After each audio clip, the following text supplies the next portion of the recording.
والصوم بالسائر والصوم بالصائم والضرب بالسائر رضی اللہ تعالیٰ عنہ۔ حضرت عثمان رضی اللہ تعالیٰ عنہ نے جو 3 چیزیں بیان فرمائیں، جیسے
غیر معمولی طور پر پایا جاتا ہے۔ مہمان نوازیاں ہم بھی کرتے ہیں اور مہمان نوازیوں کی اور ان کے ساتھ مہمان نوازیاں کرتا ہے۔ حضرت ابراہیم اس کے ساتھ پیشہ ہوتا ہے، لیکن ان کی اولاد میں ایسے لوگ بھی آئے جن کے پاس کوئی وسائل نہیں ہوتے تھے، اس کے باوجود مہمان نوازی جس حد تک ممکن ہوتی تھی کرتے تھے۔ حضرت ابراہیم علیہ السلام کو تو اللہ پاک نے کچھ بہت وسائل دے رکھے، وہ تو سمجھ سے باہر وسائل ہیں ان کی مہمان نوازی کے، کیونکہ ان کے پاس ایک دفعہ فرشتے آئے، مہمان بن کر انسانی شکل میں آئے، تو حضرت ابراہیم نے سمجھا کہ مہمان ہے تو ان کی ضیافت کا اہتمام کرنا چاہتے ہیں۔ کل 3 آدمی تھے اور ان 3 آدمیوں کے لیے ایک پورا بچڑا گوشت کر لیا ہے۔ ایک جگہ آیا ہجر سمین موٹا تازہ بچڑا اور ہجر حنیز یعنی بھونا ہوا بچڑا۔ اب میں یہ کہتا ہوں کہ بھونا ہوا بچڑا تیار کرنے کے لیے بہت بڑا محنت چاہیے، یعنی مسلم بچڑا ہے، یعنی اگر گوشت کاٹ کر لانے تو پہلے کام نہیں کر پاتا نا، تو بچڑے کا گوشت لائے، وہ بچڑا لے آئے، تکڑا موٹا بچڑا اور بھونا ہوا۔ اب اس کو بھوننے کے لیے کتنے بڑے کڑاہ چاہیے تھے یا اس زمانے کے مطابق اس کی کیا ضرورت تھی، اور وہ ان کے مہمان خانے میں، اس کی ضیافت خانے میں ہر وقت یہ انتظام موجود تھا، یعنی یہ نہیں کہ ان کے لیے خاص طور پر انہوں نے کیا، وہ تو آپ پر بیٹھے تو مال ہمیشہ کوئی زیادہ دیر نہیں گزری تھی۔ اللہ پاک نے فرمایا تو مال ہمیشہ کوئی زیادہ دیر نہیں گزری تھی۔ 3 آدمی آئے تھے، فرشتے تھے وہ، لیکن انسانی شکل میں آئے تھے۔ اللہ پاک کا حدیث و غیب ابراہیم اور مکرمین، اللہ پاک فرماتا ہے ابراہیم کے جو معزز مہمان آئے تھے، اے محبوب آپ کو ان کی بات پہنچی ہے، کس دخل آئے وہ اس بات پر داخل ہوئے، فقالوا سلام، انہوں نے سلام کہا، قال سلام، انہوں نے بھی کہا، آگے سے جواب دیا سلام مسئلات تھا قوم کو کروں، لیکن انہوں نے سوچا کہ یہ کوئی غیر ہوتا ہے، یہ پہلے نہیں نظر آیا۔ اب ان کے ساتھ واقفیت کوئی نہیں ہے، تعارف کوئی نہیں ہے، لیکن ان کے کھانے پینے کے انتظام میں آتے ہیں تو وہ گئے اور ان کے کھانے کا انتظام کر کے یہ لائے کہ وہ بچڑا پورا جو ہے وہ بولنا پڑے تو فقر لوگ ہے وہ ان کے قریب کیا کالا علاقہ انہوں نے نہ کھایا، انہوں نے حیرت سے پوچھا کہ علاقہ انہوں نے کھاتے نہیں ہو، تو انہوں نے بتایا کہ جی آپ کے سامنے میں آپ کو سمجھتے ہیں آسانی شکل میں آئے ہیں۔ بہرحال وہ جو صورت بھی ہوئی، میں کہتا ہوں کہ مہمان نوازی کا کمال دیکھیں کہ وہ ان کو وہ چیزیں اسی وقت مہیا کی، یعنی پورا بچڑا رجل سمین اور رجل حنیز وہ چند لمحوں میں مہمانوں کے لیے تیار کر سکتے ہیں۔ یہ اسی صورت میں ممکن ہے کہ وہ بچڑے پہلے سے سفر ہوئے ہوئے لٹکے ہوں اور کسی حد تک تیار ہوئے ہوئے ہوں، جب مہمان آیا تو اسی وقت اس کو روسٹ کیا اور لا کر سامنے رکھ دی۔ تو یہ اتنی بڑی وسیع مہمان نوازی اور کہتے ہیں کہ حضرت ابراہیم علیہ السلام مہمان کے بغیر کھانا ہی نہیں کھاتے۔ جب کوئی مہمان نہ ہو تو بڑا فکر کے مہمانوں کو ڈھونڈا کرتے ہیں کہ کوئی مسافر جا رہا ہو، کوئی مہمان مل جائے، اس کو اپنے مہمان خانے میں لا کے کھلاؤ۔ ایک دفعہ ایک آدمی مل گیا، اس کو لائے، اس کو کھلایا پلایا وہ کوئی تھا آتش پرست، آگ کی پرستش کرنے والا۔ وہ کھا پی کے جب سیر ہوا تو اس نے دعا کے لیے عادت ہے اور کہا تیرا شکر ہے اگلی دیر بھی کیسا سوا کھڑا کھلائی۔ اس نے آگ کا شکریہ ادا کیا۔ اگنی دیوتی اگنی دیوی جو ہے وہ آتش پرستوں کی عبادت کیونکہ آگ کی ہوتی ہے اور آگ ان کی دیوی ہوتی ہے تو اس کو اگنی دیوی کہتے ہیں۔ تیرا شکر اگنی دیوی کتنا کھانا سب کچھ کھلائی۔ حضرت ابراہیم کو بڑا غصہ آیا کہ یہ اللہ کا شکر ادا کرنے کی بجائے اگنی دیوی یاد آ گئی ہے اس کو۔ انہوں نے کہا میں نے تم کو اچھا آدمی سمجھا تھا، اچھا بندہ سمجھ کے لایا تھا، مگر تو آتش پرست نکلا، اگنی دیوی کا شکر ادا کر رہا ہے، جاؤ کھانا کو کھا لیا ہے تو جاؤ۔ ناراضگی کے ساتھ اس کو رخصت کر دیا۔ وہ آدمی چلا گیا۔ حضرت ابراہیم علیہ السلام پر وحی آئی۔ اب اللہ کی شان دیتے ہیں، اللہ اس قدر ارحم الراحمین انہوں اللہ پاک نے کہا کہ ابراہیم اتنا ہی ضرورت تھا میرا، ایک دفعہ اس نے میرا انکار کیا اور تمہیں یہ ناگوار گزر کے آپ نے اس کو اٹھا دیا۔ یہ جب سے ہوش سے سنبھالا ہے تب سے یہ اگنی دیوی کو پکار رہا ہے، کھاتا میرا دیا ہوا ہے اور شکر اگنی دیوی کا کرتا ہے۔ میں نے تو کبھی اس کا رزق بند نہیں کیا، میں نے کبھی اس پر سکر نہیں لگائی، اور تو ایک دفعہ بھی یہ برداشت نہ کر سکا، اس کو دل اس کا توڑ دیا، جا اس کو پھر راضی کر دینا۔ حضرت ابراہیم علیہ السلام گئے تو راضی جا رہا تھا، اس کو پیچھے سے بلایا اور کہا کہ ذرا ٹھہر، یہ مسئلہ ہو گیا ہے کہ میں تجھے ڈانٹا تھا کہ تو آپ کی پرستش کرتا ہے، اپنی دیوی کا پیروکار ہے، اور اللہ پاک نے مجھے وحی کی ہے کہ اس کا دل ٹوٹا ہے، اس کو جا کے راضی کر کے لاؤ۔ تو آپ واپس آپ مجھ سے لڑ کے اس شخص کی آنکھوں میں آنسو آ گئے۔ اس نے کہا کیسا رب ہے جو اتنا مہربان ہے کہ جو اس کا شکر نہیں ادا کرتا ہے اس کو راضی کرنے کے لیے وہ اپنے خلیل کو بھیجتا ہے، اپنے دوست کو بھیجتا ہے، میرے جیسے آدمی کو راضی کرنے کے لیے۔ میں دونوں کہتا ہوں کہ اللہ وحدہ لا شریک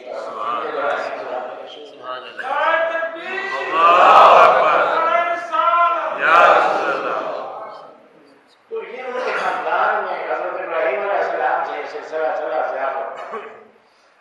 تو اس میں ایسے ایسے ضیاف یا مہمان نواز ہوئے کہ آدمی حیران ہوتا ہے۔ حاتم طائی ایک بڑے مشہور سخی ہیں، عرب کے مشہور سخیوں میں سے ایک حاتم طائی ہے۔ عیسائی مذہب کے کاروبار کے حاتم حضور صلی اللہ علیہ وسلم سے پہلے گزرے، عدی بن حاتم انہیں حاتم کے ایک صاحبزادے ہیں ابھی، وہ اسلام لایا حضور صلی اللہ علیہ وسلم کے صحابہ کرام میں سے ابھی یہ تھے آپ۔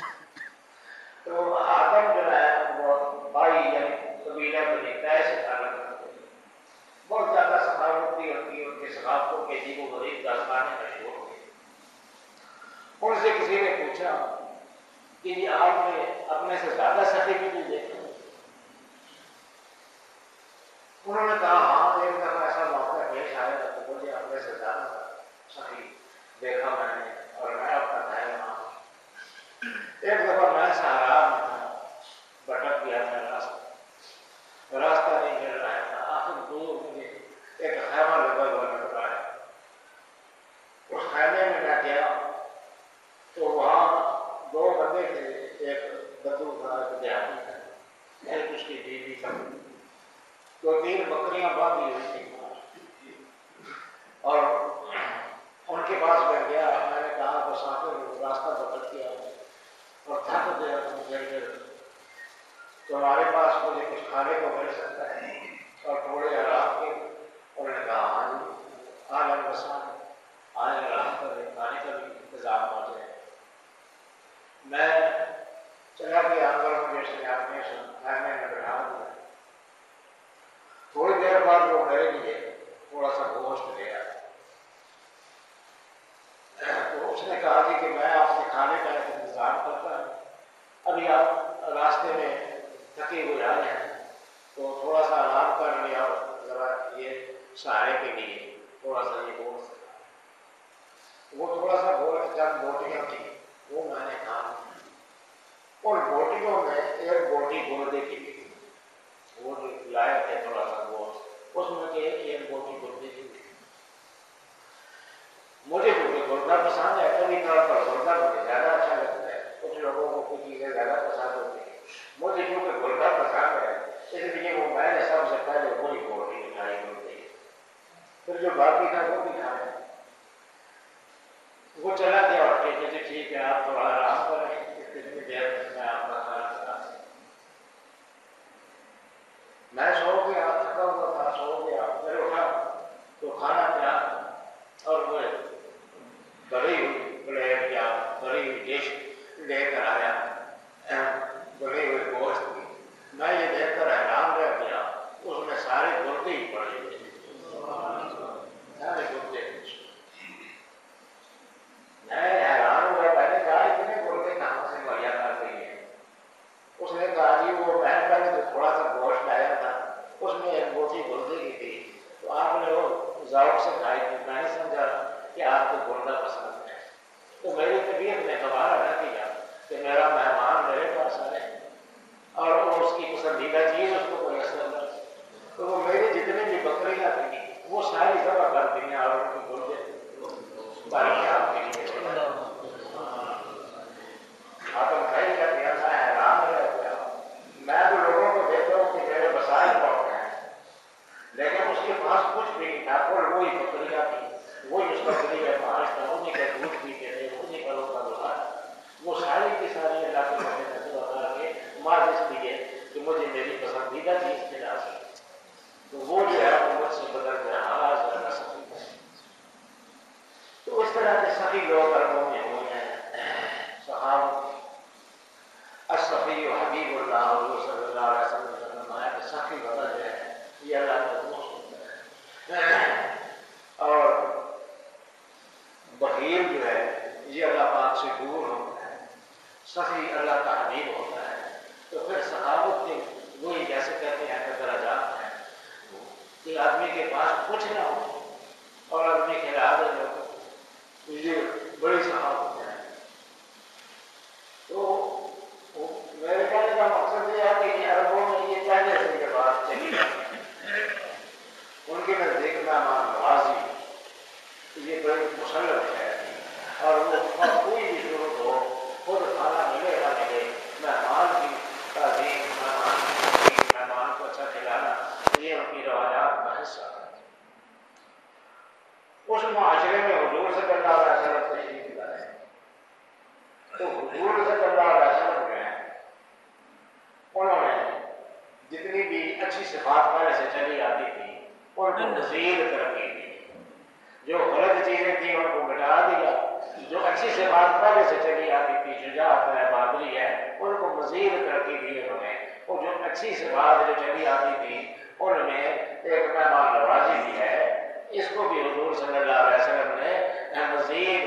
عمدہ طور پر بڑھایا اس کی شان کو، اور اس کو اتنی اہمیت دی کہ فرمایا من کان یؤمن باللہ والیوم الآخر فلیکرم ضیفہ، جو آدمی ایمان رکھتا ہو اللہ پر اور یوم آخر پر، اس پر لازم ہے کہ اپنے مہمان کی تعظیم کرے، ایمان کا لازمی حصہ قرار دیا اکرام الضیف، یعنی مہمان کی مہمان نوازی، جب مہمان کی تعظیم ہوتی ہے۔ تو پھر جب حضور صلی اللہ علیہ وسلم کی یہ تعلیم ہو تو ذرا اسی چیز کے آگے چلتا ہے، خود حضور صلی اللہ علیہ وسلم کا تو یہ شان ہے کہ صاحب قصیدہ پردہ کہتے ہیں ما قال اللہ الا فی تشہدہ لو لم تشہد کانت لاؤہ للعابد، حضور صلی اللہ علیہ وسلم نے کسی مرد پر لا نہیں کہا کہ مجھے نہیں، میرے پاس نہیں آئی ہے، یہ نہیں کہا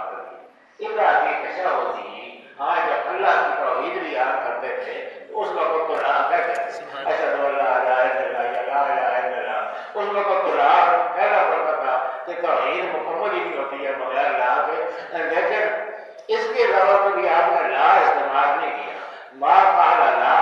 آپ نے لا کبھی نہیں کہا الا فی تشہد ہی، مگر اپنے تشہد میں اشہد ان لا الہ الا اللہ میں لا کہا کرتے تھے، لو لم تشہد، اگر تشہد نہ پڑھنا ہوگا کانت لاؤہ للعابد، ان کا یہ لا بھی جو ہے اس کی جگہ لعام ہی ہوتا ہے، یعنی آپ ہے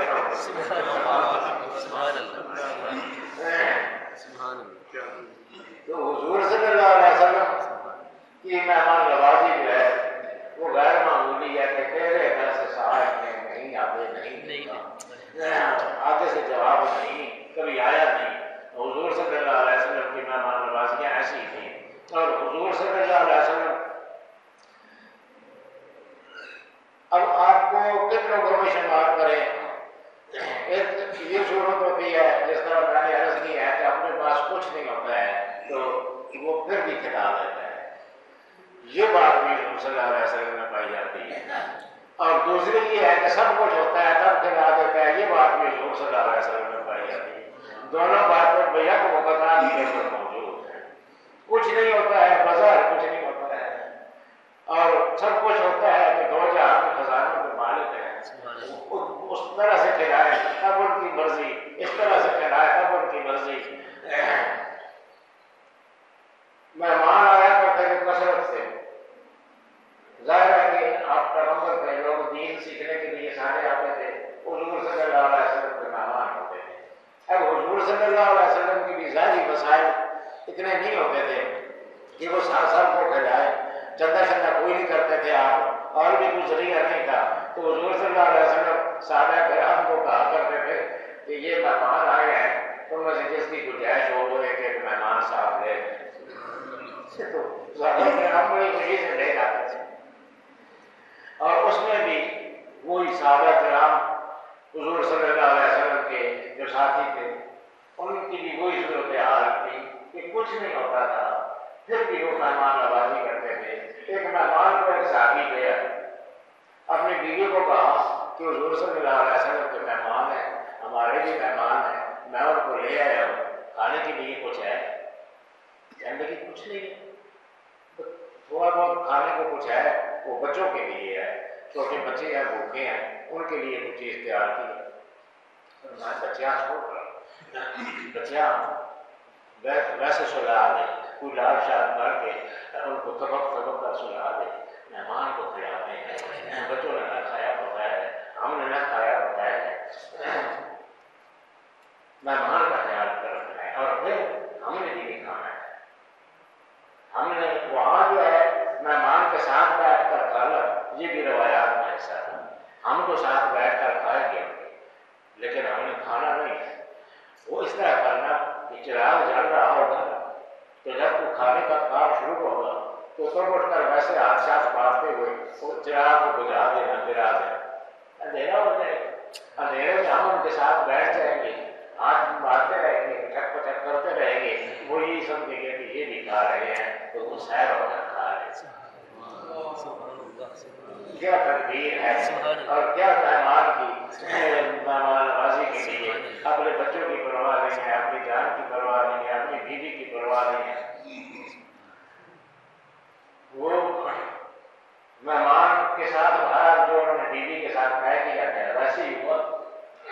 بچوں کو تو سلا دیا بیوی نے، کچھ جو کچھ کھانے پینے کو جگہ میسر تھا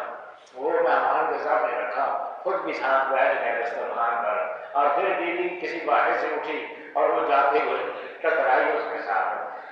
چراغ کے ساتھ، وہ چراغ دیا گر گیا، اندھیرا ہو گیا۔ وہ بہرحال آ کے بیٹھ گئے، متبادل ذریعہ کوئی نہیں تھا، چراغ جلانے کے لیے اس زمانے میں ماچسیں وغیرہ نہیں ہوتی تھی، وہ چکماک وغیرہ ہوتی تھی، اس کو رگڑنا پڑتا تھا یا کہیں سے آگ لانی پڑتی تھی، تو وہ بھی تو ساتھ بیٹھ گئے کھانے کے لیے، تو سمجھو لوڈ شیڈنگ ہو، اس لوڈ شیڈنگ کے دوران بیٹھ کے انہوں نے کھانا کھایا، وہ مہمان بھی کھاتا رہا، یہ بھی ساتھ پچک پچک کرتے رہے، بہرحال مہمان نے خوب سیر ہو کر کھایا، کوئی چیز ذرا نہ انہوں نے چکھی، نہ ان کی بیوی نے چکھی، نہ ان کے بچوں نے۔ اندھیرا تھا، تاریخی کی کوئی دیکھ بھی نہیں رہا، لیکن اللہ رب العالمین سے کوئی چیز پوشیدہ نہیں ہوتی ہے، کوئی چیز مخفی نہیں ہوتی، اس کے ساتھ میں تو ہر چیز عیاں ہوتی ہے۔ رات گزر گئی، صبح یہ گئے حضور صلی اللہ علیہ وسلم کی بارگاہ میں، مہمان کے ساتھ تھا، حضور صلی اللہ علیہ وسلم نے فرمایا وہ تمہارا رات والا جو طرز عمل تھا وہ اللہ پاک کو بہت پسند آ گیا، اور اللہ پاک نے آیت نازل فرما دی ہے وَيُؤْثِرُونَ عَلَىٰ أَنفُسِهِمْ وَلَوْ كَانَ بِهِمْ خَصَاصَةٌ، وہ دوسروں کو اپنے آپ پر ترجیح دے دیتے ہیں، خود بھوکے ہو، خود کھانے کو میسر نہ ہو، لیکن دوسروں کو کھلا دیتے ہیں، دوسروں کو ترجیح دیتے ہیں، جو کچھ چیز میسر ہوتی ہے وہ دوسروں کو کھلا دیتے ہیں۔ نعرہ تکبیر، نعرہ رسالت۔ تو یہ ضیافت حضور صلی اللہ علیہ وسلم ہی نے سکھائی تھی، اور وہ آتم قائی جو کہتا ہے کہ میں نے ایک کو دیکھا کہ وہ مجھ سے زیادہ سخی تھا، تو یہ حضور صلی اللہ علیہ وسلم کے صحابہ میں ایسے بے شمار سخی پائے جاتے تھے، وہ اپنا کچھ بھی پاس نہیں ہوتا تھا لیکن مہمان کو کھلا دیا کرتے تھے، اور حضور کے پاس بھی کچھ نہیں ہوتا تھا، لیکن وہ کچھ کا نظر اور کہہ سکتا ہے، مالک کونین ہے، وہ پاس کچھ رکھتے نہیں، دو جہاں کی نعمتیں ہیں ان کے حالی خان، پاس کچھ نہیں ہوتا، بھوکے رہتے تھے، دوسروں سے زیادہ بھوکے ہوتے تھے۔ غزوہ خندق میں لوگ بھوکے تھے تو حضور صلی اللہ علیہ وسلم ان سے زیادہ بھوکے، شدید بھوک کی حالت میں، اس حد تک بھوک تھی کہ حضور صلی اللہ علیہ وسلم کے چہرے پر نقاہت اور کمزوری کے آثار ظاہر ہو رہے تھے، بھوک کے اثرات چہرے پر نظر آتے ہیں۔ حضرت جابر گھر گئے، گھر والے سے کہا کہ میں نے حضور صلی اللہ علیہ وسلم کے چہرے پر بھوک کا بہت اثر دیکھا ہے، تو کچھ ہو گھر میں، تو حضور صلی اللہ علیہ وسلم کو بلا لائے، کچھ ساتھ چند ابو بکر صدیق، حضرت عمر وغیرہ جو خاص آدمی ہیں ان کو بھی بلا لیتے ہیں، تو اس نے کہا کہ ہاں ہے، اتنا تو ہو جائے گا بندوبست، ایک کوئی تھوڑے سے جو پڑے ہوئے ہیں، میں ان کو پیستی ہوں، ان کا آٹا تیار ہو جائے تو روٹیاں پک جائیں گی، اور یہ ایک چھوٹی سی بکروٹا کھڑا ہوا ہے، یہ ذبح کیا جا سکتا ہے۔ انہوں نے کہا کہ ہاں یہ تو بڑی مزے کی اچھی بات ہے، تیار کرو تم اس کو، تم آٹا پیسو، میں بکروٹا ذبح کرتا ہوں۔ وہ انہوں نے بکروٹا ذبح کر کے تیار کیا اور ہانڈی میں ڈال دیا، اور اتنی دیر میں یہ پیس کے فارغ ہو گئی تھی، یہ روٹیاں بنانے لگی، وہ ہانڈی بنانے لگے، وہ تھوڑی دیر میں پک کر تیار ہو گیا۔ تو یہ پھر روانہ ہوئے حضور صلی اللہ علیہ وسلم کو گھر دینے کے لیے، بیوی نے کہا کہ خیال کری زیادہ نہیں برداشت، تو اچھا آدمی کا انتظار، تو حضور صلی اللہ علیہ وسلم یا ان کے ساتھ جو افراد ہوئے جب وہ لیا تھا تو سارے آپ کے پاس چوری کرے گئے، تو سب بھوکے ہیں، سب کچھ ضرورت ہے، تمہارے پاس اتنا انتظام نہیں ہے، انہوں نے کہا ہاں ٹھیک ہے میں خیال رکھوں گا۔ وہ گئے جا کے حضور صلی اللہ علیہ وسلم کے کار میں کہا تو یا رسول اللہ کھانے کے لیے بھی تھوڑا سا انتظام کیا ہے آپ کے اور چند دوستوں کے لیے، تو آپ مہربانی کرنا ہمارے ساتھ ہمارے جاتے شریف ہے۔ فرمایا اچھا چلو چلتے ہیں۔ حضور صلی اللہ علیہ وسلم کھڑے ہو گئے، وہاں ایک جگہ ذرا اونچی سی تھی، وہاں حضور صلی اللہ علیہ وسلم کھڑے ہوئے اور کہا یاد خندق، او خندق والے، سارے خندق والے کام کر رہے ہیں، کام چھوڑ کے کھڑے ہو گئے، تو حضور صلی اللہ علیہ وسلم نے اونچی آواز سے پکارا ہے معلوم نہیں کیا بات ہے، سارے متوجہ ہو گئے حضور صلی اللہ علیہ وسلم کی طرف، تو حضور نے فرمایا ان جابر صنع لکم طعام حیا علی، جابر نے تمہارے لیے کھانے کا انتظام کیا ہے، حیا علی، اور سارے چلتے ہیں۔ نعرہ تکبیر، نعرہ رسالت، نعرہ رحمت للعالمین۔ حضرت جابر کا طبقہ ہے، آپ کے بھی وہ ذرا سا انتظام ہے تو یہ ہم والے ہزاروں آدمی کدھر سے کھلائیں گے؟ یہ دوڑتے دوڑتے بیوی کے پاس گئے، کہا کہ حضور صلی اللہ علیہ وسلم سب کو ساتھ لے کر آ رہے ہیں، اس اچھا بیٹھا ہی آتے ہیں سارا بلا دے رہا ہے۔ انہوں نے کہا میں نے نہیں بلایا ہے، میں نے تو حضور صلی اللہ علیہ وسلم کو بلایا تھا، وہ حضور صلی اللہ علیہ وسلم نے بلا نہیں ہے۔ فرمایا پھر تو کوئی بیوی بڑی سمجھدار تھی، اس نے کہا پھر تو کوئی دقت کی بات نہیں ہے، وہ ہمارے مہمان نہیں ہے، وہ حضور کے مہمان ہیں، حضور جانے اور وہ جانے ہمیں تو حضور صلی اللہ علیہ وسلم۔ سبحان اللہ سبحان اللہ سبحان اللہ۔ بہرحال حضور صلی اللہ علیہ وسلم آئے اور فرمایا کہ اچھا کدھر ہے، کیا چیز پکائی ہے؟ بتایا جی کہ یہ روٹیاں پکانی ہے، یہ ہانڈی ہے۔ حضور صلی اللہ علیہ وسلم نے ہانڈی پر دعا کی، اس میں پھٹکارا دیا روٹیوں پر بھی، پھر کہا کہ ایک عورت یہاں بیٹھ جائے، روٹیاں نکال کر دے دی جائے، دیکھے نا کہ کتنی باقی رہ گئی ہیں اور کتنی نرم ہو گئی ہیں۔ ہانڈی پر بھی ایک آدمی بیٹھ جائے اور نکال کر دیتا جائے۔ آدمی جو ہے وہ 10 بٹھاتے گئے، وہ 10 آدمی آپ بٹھاتے گئے، ان کے آگے روٹیاں رکھتے گئے، کھلاتے گئے، سارے لوگ کھا پی کے فارغ ہو گئے، سیر ہو گئے، اور روٹیاں جو ہے جو اسی طرح موجود تھی جب لوگ فارغ ہو کر چلے گئے، جس طرح ہم نے جب پہلے رکھی تھی اتنی رکھی ہوئی تھی، اور ہانڈی بھی اسی طرح پڑ رہی تھی جس طرح پہلے، کوئی کمی اس میں واقعہ نہیں ہوئی۔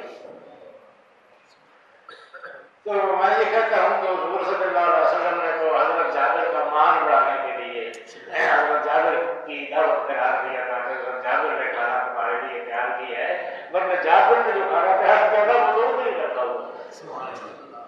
وہ جو ہانڈی تھی وہ تو موجود تھی، حضرت جابر نے تو وہی کچھ تیار کیا تھا، ایک ہانڈی گوشت کی اور چند روٹیاں، اور وہ خود یہ قرار کرتے ہیں کہ جب حضور صلی اللہ علیہ وسلم چلے گئے تو اس کے بعد بھی وہ ہانڈی اسی طرح تھی جس طرح پہلے تھی، اور روٹیاں بھی اتنی تھی، تو مطلب یہ کہ ان کو حضور صلی اللہ علیہ وسلم نے جو کھلایا وہ حضرت جابر کے گھر سے نہیں کھلایا تھا، وہ اللہ کے خزانوں سے کھلایا تھا۔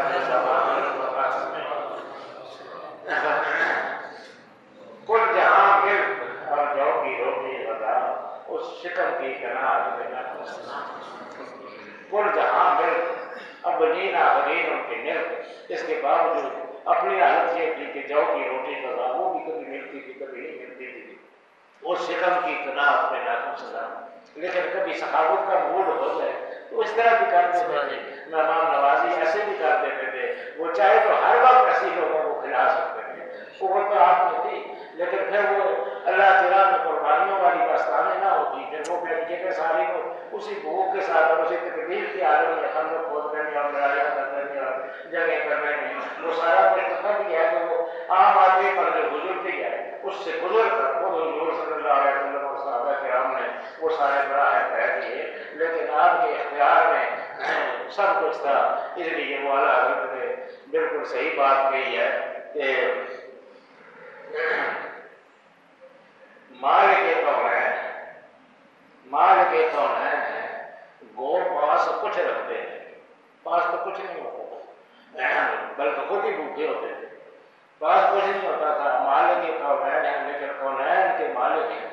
وہ جب چاہیں تو کبھی اس اپنی ملکیت کا اپنی مشتاقت کا مظاہرہ بھی کر دیتے ہیں، اس لیے مالک کے کونین ہیں، وہ پاس کچھ رکھتے نہیں، دو جہاں کی نعمتیں ہیں ان کے خالق تو حضرت علی کرم اللہ وجہ نے فرمایا کہ مجھے یہ اکرام الضیف جو ہے یعنی مہمان کی مہمان نوازی یہ سب سے زیادہ پسند ہے، مہمانوں کی دیکھ بھال۔ حضرت علی خود بہت بڑے مہمان نواز ہیں۔ ایک دفعہ بھوکے تھے،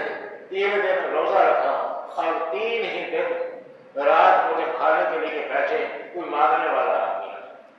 اور وہ اٹھا کر جو کھانے کے لیے رکھا ہوتا تھا اپنے اپنی بیوی فاطمہ زہرا اور اپنے بیٹوں حسنین کے سامنے وہ اٹھا کر اس کو دے دیتے۔ 3 دن اسی طرح سے گزر گئے، 3 دن کچھ نہیں کھایا، 3 دن کچھ افطاری نہیں کی۔ تو اسی طرح سے 3 دن کا روزہ رکھ دیا۔ اللہ پاک کو یہ ادا بھی بہت پسند آئی۔ اللہ پاک نے فرمایا وَيُطْعِمُونَ الطَّعَامَ عَلَىٰ حُبِّهِ مِسْكِينًا وَيَتِيمًا وَأَسِيرًا، وہ کھلا دیتے ہیں اللہ کی محبت کی بنا پر،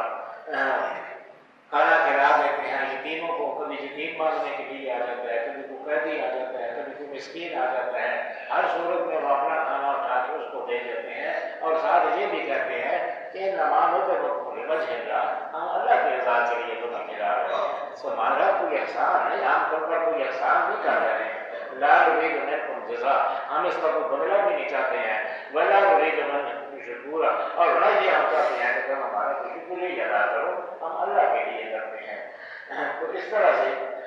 ان کی ادا پر بھی اللہ پاک کو پیار آیا۔ اللہ پاک نے قرآن کریم میں ذکر کیا وہ جس صحابی نے مہمان کو اس طرح سے رکھا تھا، بھوکے پیاسے مہمان کو کھلایا تھا، وہ ادا بھی اللہ پاک کو پسند آئی۔ تو بہرحال اللہ پاک کو